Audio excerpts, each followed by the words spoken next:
तो कैसे हैं दोस्तों आप? आशा मुझे आप अच्छे ही रहेंगे। पिछली वीडियो में मैंने ये बताया था आपको कि आखिर हम इंग्लिश क्यों नहीं सीख पाते। अगर आपने वो वीडियो नहीं देखी है तो मैं डिस्क्रिप्शन में लिंक दे दूंगा, आप पहले वो वीडियो देखिए, उसके बाद ये वीडियो देखिए।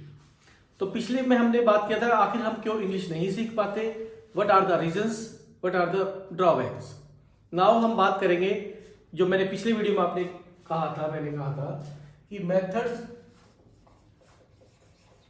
ऑफ टीचिंग इंग्लिश, या आप लर्निंग इंग्लिश भी कह सकते हो।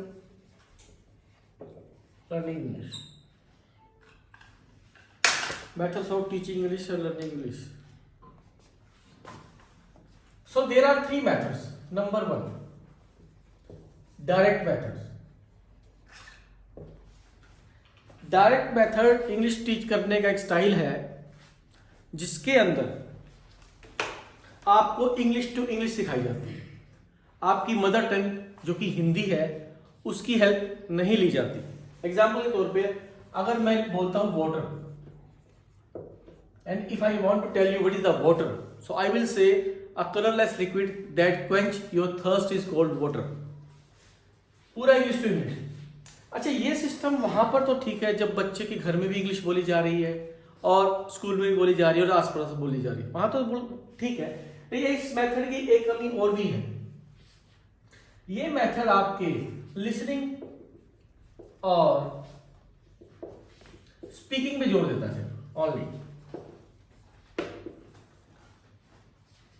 तो ये मेथड हमारे कामयाब नहीं है, ठीक है। नंबर 2, अब आएगा बाइलिंगुअल मेथड। आप गूगल कर सकते हैं direct method of teaching English and bilingual method of teaching English, आपको मिल जाएगा, कोई दिक्कत नहीं। बाइलिंगुअल मेथड में मान लीजिए आपकी मदर टंग हिंदी है तो वहां से आपकी 5% लगभग हेल्प ली जाएगी जब भी जरूरत पड़ेगी, दैट्स इट। नहीं तो मोस्ट ऑफ इंग्लिश ये भी कहीं ना कहीं हमारी स्पीकिंग पे ही जोर देता है। इन दोनों मेथड में खासियत ये है कि एक तो टीचर बहुत एफिशिएंट चाहिए, दूसरा बहुत टीचिंग एड्स चाहिए जो हर स्कूल में अवेलेबल नहीं होती, हर जगह अवेलेबल नहीं होती। नंबर 3 है ग्रामर कम ट्रांसलेशन मेथड। ये मेथड सबसे पुराना मेथड है और सबसे कामयाब मेथड भी है। उसका रीजन है, ये मेथड में क्या होता है, आपकी टारगेट लैंग्वेज इंग्लिश है और आपकी मदर टंग जो है हिंदी है। ये दोनों लैंग्वेज में साथ साथ चलता है।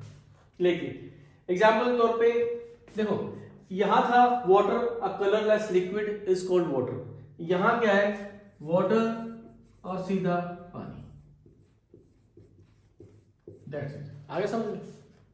ये मेथड कामयाब इसलिए भी है कि ज्यादातर हम लोग हिंदी में सोचते हैं फिर उसको इंग्लिश में ट्रांसलेट करने की कोशिश करते हैं। अगर वो चीज हमें मिल जाए तो हमें इंग्लिश आ सकती है, हम इजीली इंग्लिश सीख सकते हैं। और पिछले 20 सालों से मैं यही मेथड्स, जब मैंने सारे मेथड की स्टडी करी तो मुझे ये मेथड बढ़िया लगा और पिछले 20 सालों से मैं इसी मेथड से टीच कर रहा हूं और आज तक मुझे कोई दिक्कत नहीं आई। मेरा रिजल्ट हमेशा 100% रहा है, ठीक है। तो अब हमारा ये पर्पस था कि पिछले हमने कहा कि हम इंग्लिश क्यों नहीं सीख पाते, इसमें हम बता रहे हैं कि किस मेथड के तहत आपको सीखनी चाहिए। और मैं कहता हूं मुझे जो लगता है ये इंग्लिश बल्कि YouTube पे पहला वीडियो है जिस किसी टीचर ने ये बताया हो कि इंग्लिश सीखने की मेथड होते हैं, 3 तरह के मेथड होते हैं और जो सबसे मेन मेथड है वो ये मेथड है। और आज से पहले मैंने आप किसी भी YouTube वीडियो में इस तरह की मेथड की चर्चा आपने नहीं देखी होगी। तो अब मैं आप चाहता हूं, अगर आप इंग्लिश सीखना ही चाहते हो तो आप इस मेथड में बताइए। आप ऐसे टीचर पकड़िए जो आपको इस मेथड के अकॉर्डिंग सिखा सके। भाई लास्ट में सर हिंदी में हमें बता सके कि आपकी हिंदी लैंग्वेज ये कहते हैं, इंग्लिश लैंग्वेज ये कहते हैं। इसके बाद ये मेथड अप्लाई कैसे होता है। अप्लाई कहने का मतलब मेरा ये है आपसे कि अगर मान लो जी चलो ठीक है हमने ये ग्रामर कम ट्रांसलेशन मेथड अपना भी लिया, तो स्टार्टिंग में क्या करेंगे, फिर क्या करेंगे, फिर क्या करेंगे, फिर क्या करेंगे, फिर क्या करेंगे, क्योंकि प्रोसीजर जरूरी है। कल मैंने मेथड के आपको एक्सप्लेन भी किया था। हर काम को करने का एक तरीका होता है, एक मेथड होता है। जैसे खाना बनाने का एक तरीका होता है, आटा गूंदने का एक तरीका होता है, गाड़ी रिपेयर करने का एक तरीका होता है, घर बनाने का एक प्रोसीजर होता है। हर चीज का एक प्रोसीजर होता है। अगर हम उस प्रोसीजर को फॉलो करते हैं तो वो चीज बनती है, अदरवाइज नहीं बनती। जैसे चाय बनाने का प्रोसीजर अगर मैं आपको बताऊं कि सबसे पहले पतीला रखो खाली, उसके बाद उस पर 2 पत्ती चीनी डाल दो, 2 चम्मच, उसके बाद थोड़ी सी पत्ती डाल दो, उसे काली होने दो। जब काली हो जाए तो आप थोड़ा सा नमक डाल दो। यहीं पे आप समझ जाओगे सर आपका मेथड गलत है। हाँ मैं मानता हूँ ये गलत मेथड है। तो एग्जांपल भर है कि जब तक आपके पास कोई प्रॉपर मेथड नहीं होगा, जैसे direct method, bilingual method, grammar translation method, तो आप कैसे इंग्लिश सीख सकते हैं? क्योंकि हमारे स्कूल में, हमारे स्टडी सेंटर में और यूट्यूब चैनल पे यही नहीं बताया जाता कि आपको कौन सा मेथड यूज करना चाहिए।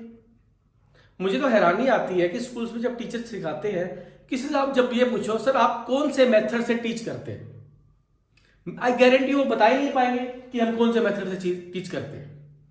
तो आज आप जान चुके हैं कि डायरेक्ट मेथड क्या होता है, बाइलिंगुअल मेथड क्या होता है, ग्रामर कम ट्रांसलेशन मेथड क्या होता है, और इंग्लिश सीखने के लिए आपको प्रॉपर मेथड यूज करना चाहिए। अब हम बात कर रहे थे कि ये मेथड भी कैसे सीखना चाहिए, पहले क्या आना चाहिए, फिर क्या आना चाहिए, फिर स्टेप बाय स्टेप।